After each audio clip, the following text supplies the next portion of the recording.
kita akan menggunakan dua data itu, peta topografi ini dan data lapangan. Ya, itu. Dari data peta topografi ini, Anda sudah tahu nanti yang ada namanya peta pola pengaturan, gitu. Ada namanya peta ada namanya kontur, gitu. Ada skala deltonya.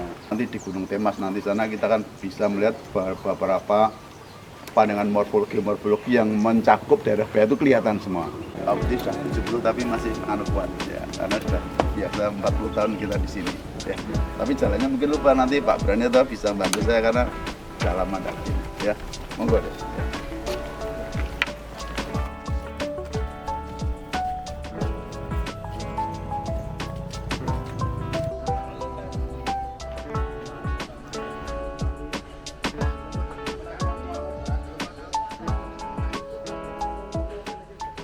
Lalu Anda cek batuannya betul enggak, apakah betul metamorf, ada marmer, pilit dan skis. Anda masuk ke sini nanti pelan-pelan Anda amati di situ ya. Ini data yang bagus mengenai skis dan pilit. Lalu di sini marmer enggak usah jauh-jauh, Anda bisa ambil sedikit ya. Nanti datanya Anda foto di sana bisa bahwa itu adalah bidang sesar ya. Itu ya.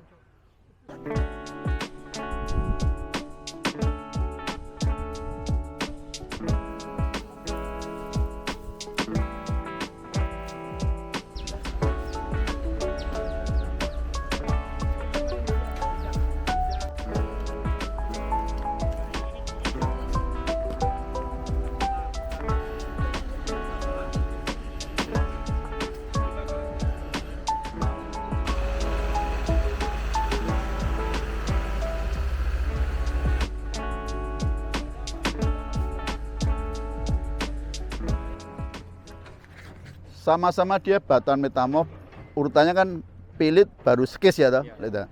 Kalau pilit itu tuh unsur foliasinya, unsur gradasinya untuk berlapis itu tidak nampak sekali, jadi kurang nampak.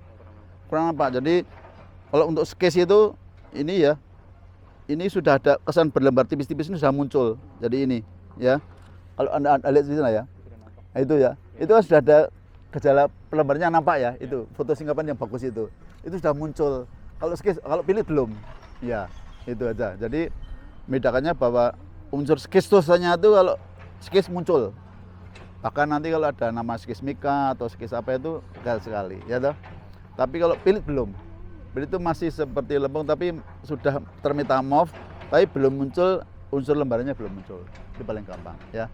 Itu untuk membedakan pilit dan skis. Jadi dia belum nampak adanya skistosnya itu belum nampak, foliasinya belum nampak. Ya. Dia betul-betul jadi marmer, tapi ada yang tahapnya masih metasedimen. Bisa bedakan enggak? Bahwa ini marmer murni atau baru mengalami metasedimen, bedanya gimana? Kalau marmer betulan itu apa gimana? Kan dia sudah karena temperatur tekanan waktu sudah berubah total ya. Kalau metasedimen itu unsur struktur yang lama itu masih nampak. Jadi unsur struktur lama masih nampak. Jadi urat kekarnya masih nampak. Bahkan kalau ngejosnya itu masih nampak besar itu metasedimen. Kalau sudah di marmer dia tidak akan nampak ngejosnya itu ya. Itu membedakan bahwa ini sudah metasedimen atau marmer gitu ya. Karena di perdagangan sering bilang gini, betulnya metasedimen tapi di perdagangan dia bilang ini marmer gitu loh. Sering tahu? Karena masih marmer muda, tapi ada unsur bisnis toh disebut dengan marmer padahal dia masih metasedimen ya itu. Ya. Baik, ada lagi yang ditanyakan mengenai lokasi ini? Kalau enggak, kita akan nanti acaranya geomorfo. Jangan lupa ada geo dan morfo ya. Nanti kita akan berjalan ke arah timur, itu akan menyusuri batuan yang berbeda.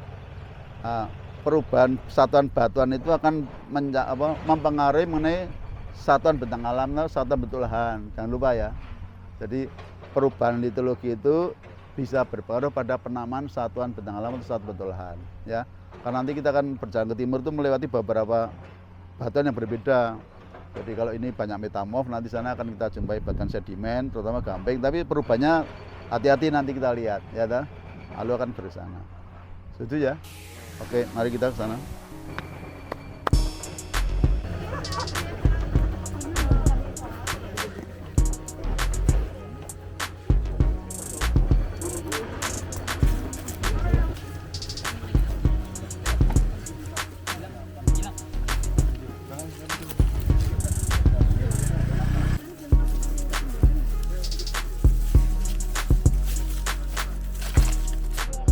Oke. Nah, sekarang kita menghadap selatan persis. Kita akan jelaskan itu. Kalau mas-mas, mbak-mbak nanti belajar mengenai beberapa stratigrafi pegunungan selatan, itu kan termasuk Bayat itu kan dimulai dari yang tertua memang batuan-batuan metamorf daerah Bayat ya toh. Itu di atasnya nanti ada namanya formasi Wungkal ya toh. Betul, Wungkal itu batu gamping ya dominasi. Di atas Wungkal apa mas? Kebo Budak dominasi batuannya apa? Tup sama apa? Yang utama Kebo Budak, sehingga lapisnya bagus-bagus dah. Itu batu pasir. Nah, dibaca lagi. Di atas Kebo Budak apa mas? Semilir. Sebelum Semilir, Ngelanggeran dulu ya, Ngelanggeran Semilir, ya toh. Sambi Pitu, Oyo Wonosari. Nah, ini yang Anda depan ini itu didominasi formasi Ngelanggeran Semilir ini. Itu. Sehingga dikenal namanya Batu Agung Rinsu ini. Jadi kalau Mas Wisnu dan Pak Anik dulu waktu di UGM sama di UPN itu pernah diajak naik ke sana tuh. Di puncak namanya daerah apa? Batu Agung Rinsu sampai puncak sana di waktu itu saya diiming-imingi nanti ada yang bakal dawet atau es dawet itu ternyata kurang ajar tidak ada. Wah, saya sampai naik ke puncak itu kita bertiga fotonya masih ada sekarang. Terakhir saya naik tahun 2000 itu. 1990 saya naik ke sana masih waktu saya jadi kajur mau perpisahan kajur saya diajak naik ke sana kuat itu. Itu Batu Agung Rinsu. Jadi itu data sesarnya banyak sekali Anda amati itu ya. Kalau Anda lihat nanti di peta topografi atau peta geologi Pegunungan Selatan, itu adanya beberapa fase yang namanya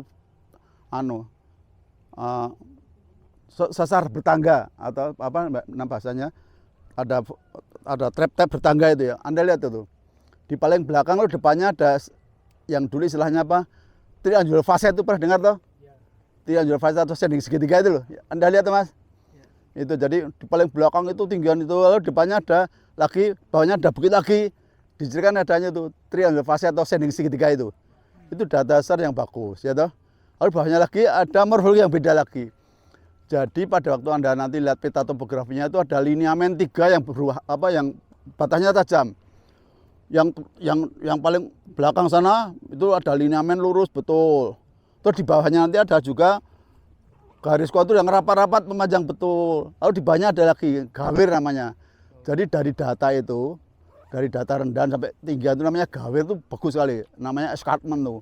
Dari kiri ke kanan itu Anda kan lihat tuh gawir sesar sepanjang Pegunungan Selatan itu. Sehingga ada namanya sesar bertangga itu datanya.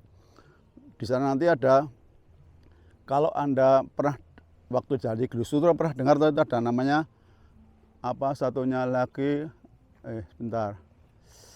Yang punya kemiringan di bawah 35 dan 60 apa Mbak namanya? Benar, Hokbek sama Kesta betul. Kesta sama Hokbek ya. Jadi yang depan itu ya. Jadi kalau dia kemiringannya maksimum 35 derajat itu Kesta Mbak ya. Kesta. Kalau Hokbek itu lebih besar dari 45 derajat itu Hokbek. Jadi betul. Jadi nanti kalau Anda lihat ada beberapa kemiringan begitu tapi searah dengan DP itu ya. Itu kalau dia tajam di atas 45 atau 45 itu namanya Hokbek. Kalau dia hanya 35 derajat namanya Questa. Nah, itu di mata kuliah struktur ada beberapa penampakan struktur geologi yang namanya Hokbek sama Questa ya. Itu juga muncul di sana. Kita boleh menyebut sebagai satuan bentang struktural jika memenuhi syarat apa? Kan kita punya 8 satuan ya. Antaranya satuan bentuk lahan struktural. Disebut struktural kalau syaratnya ada 2 apa? Disebut satuan bentang struktural jika memenuhi 2 syarat apa? Apa? Adanya struktur geologi. Betul, harus adanya data struktur geologi di lapangan. Lalu yang kedua, jadi ada istilah nanti dia terekspos di lapangan atau tersingkap di lapangan dan terekspos di peta. Itu baru boleh kita sebut sebagai satuan bentang alam struktural. Jadi dia terekspos di lapangan, ini terekspos ini, ya itu data. Lalu terekspos di peta. Nanti jangan lupa di peta geologi di data ini lupa ada gawir yang berubah apa? Adanya lineamen yang berjenjang. Itu namanya terekspos di peta. Lalu dikasih simbol apakah dasar normal atau sesarnya atau sesar mendatar itu dikasih simbol. Jadi dia harus terekspos di peta dan terekspos di lapangan. Itu struktural ya. Lalu yang lain ini kan daerah batu gamping. Lalu apakah ini boleh kita sebut sebagai satuan bentang alam kars, boleh tidak? Tidak, Pak. Alasannya apa? Apa ya? Betul, tidak, aku sepakat. Ini batu gamping, Anda tahu persis ini batu gamping semua. Kan ada tuh satuan bentang alam Iya, kars. benar. Apakah di Temas ini boleh disebut sebagai satuan bentang alam kars? Enggak lah. Karena adanya tadi itu perbedaan struktur geologi. Bukan. Syarat satuan bentang alam kars jika ada apa? Dua hal. Apa? Gua itu apa? Indo atau ekso? Proses ekso. Kan ada dua tuh kita. Di kars itu ada harus disebut bentang alam kars. Jika memenuhi syarat ada dua kenampakan. Ada eksokars dan ada indokars. Eksokars itu apa? Salah contohnya, baru adanya pipa-pipa apa? Pipa kapur atau conical hill, kerucut itu eksokars. Bahkan ada namanya dulu pernah dengar adanya dolina, uvala, poli itu loh. Itu eksokars, lapies itu eksokars. Tapi begitu Anda lihat ada gua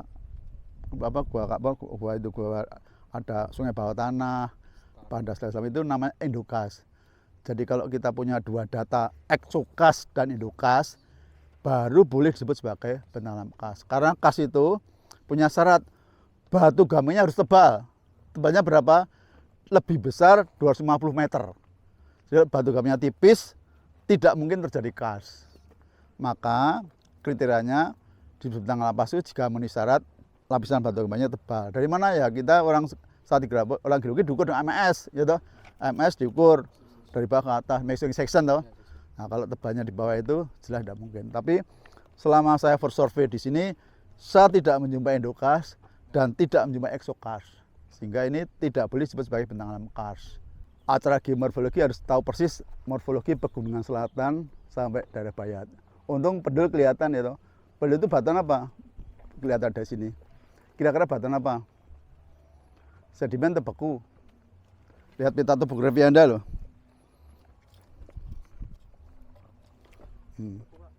Ya, lihat pelapukannya persis seperti yang kemarin Anda tak bawah itu, ya itu dia batuan beku itu. Jadi batuan beku Pendul ya. Itu jadi kita di puncak ini untung kita bisa lihat Pendul gitu. Berarti Semanggu di sana ya toh. Semanggu di sana, Pendul di sini berarti Semanggunya di sana ya toh. Enggak kelihatan ketupan tapi Semanggu di sana. Itu Pendul. Itu Pendul Selatan. Ada yang tanya enggak? Pung kita ada di puncak Temas ini. Karena ini lokasi terakhir. Ya kalau Anda amati dari sini aja ada beberapa lapisan yang tidak menerus itu. Nanti ada lacak ke sana itu ada lapisan yang tidak menerus. Berarti ada beberapa microfault atau patahan-patahan kecil yang banyak sekali. Jadi kalau ada lacak pertama-tama ya kita urutkan mesti ada yang tidak menerus itu. Ya toh? Dari belakang tidak menerus itu. Itu salah satu tanda adanya beberapa sesar di Temas ini. Bahkan kemiringannya berubah-ubah. Ada yang hampir datar, ada yang hampir tegak ya Mas. Itu banyak dijumpai sekarang ya di sini. Itu di puncak Temas ini.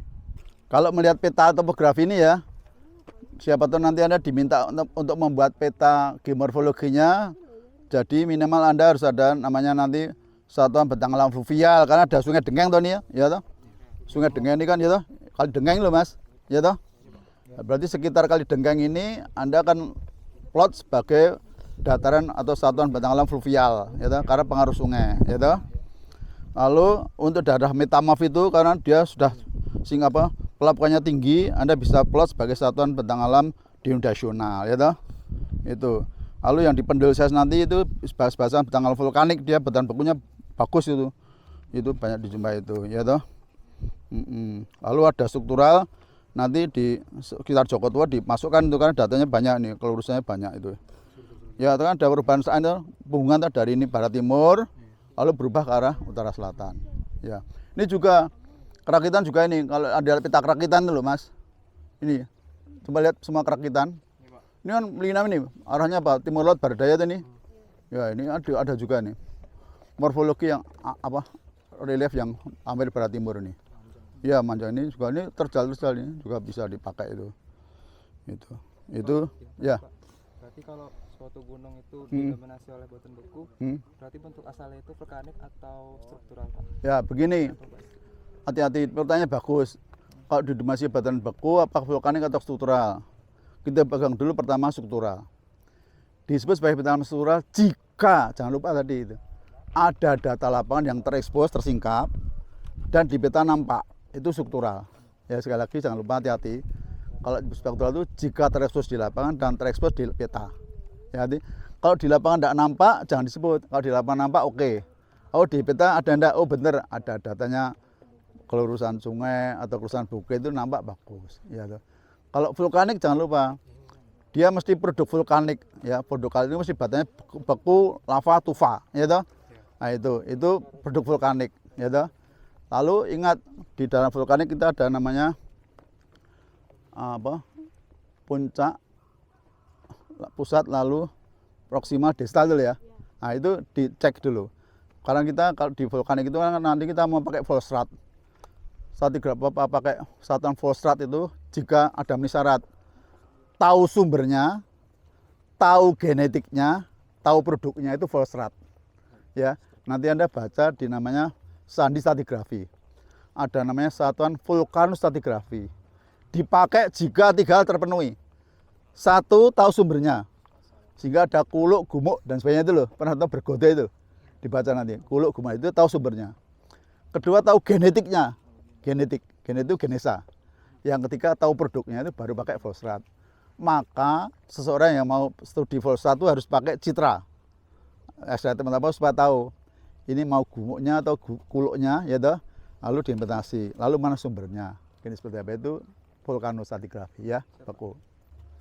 Foto bareng nih. Kita di mana bisa kita? Kalau saya boleh backgroundnya Pegunungan Selatan. Jadi backgroundnya harus ada Pegunungan Selatan. Bagus sekali kita pertama di puncak Temas sehingga Pegunungan Selatan nampak itu yang paling itu.